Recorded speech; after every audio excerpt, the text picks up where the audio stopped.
ನಾಡ ಹಬ್ಬ ದಸರಾ 2024ರ ಅಂಗವಾಗಿ ನಾವೇನು ಪ್ರತಿ ವರ್ಷದಂತೆ ಈ ವರ್ಷ ಕೂಡ ತಾಲೀಮನ್ನು ಸ್ಟಾರ್ಟ್ ಮಾಡಿದ್ದೀವಿ.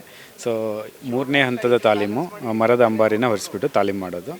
ಈ ಮೊದಲನೇ ಹಂತದಲ್ಲಿ ನಾವು ಫಸ್ಟು ಅಭಿಮನ್ಯುಗೆ ಕಟ್ಟಿಬಿಟ್ಟು ಅಂಬಾರಿ ದಿನ ಎಷ್ಟು ವೇಟ್ ಇರುತ್ತೆ ಅಷ್ಟೇ ವೇಟನ್ನು ಹಾಕಿಬಿಟ್ಟು ಅಂಬಾರಿ ತಾಲೀಮನ್ನು ಮಾಡಿಸಿದ್ವಿ. ಅದು ಯಶಸ್ವಿಯಾಗಿ ಪೂರ್ಣಗೊಳಿಸಿತ್ತು. ಸೊ ಆದರೂ ಕೂಡ ನಾವು ಬ್ಯಾಕಪ್ಪನ್ನು ಇಟ್ಕೊಂಡಿರ್ತೀವಿ.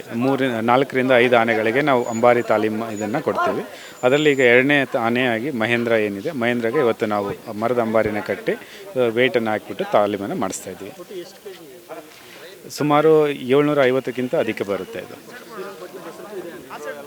ಹೇಳ್ತೀನಿ, ಇನ್ನೂ ಅದನ್ನು ಅನೌನ್ಸ್ ಮಾಡಲಿಲ್ಲ.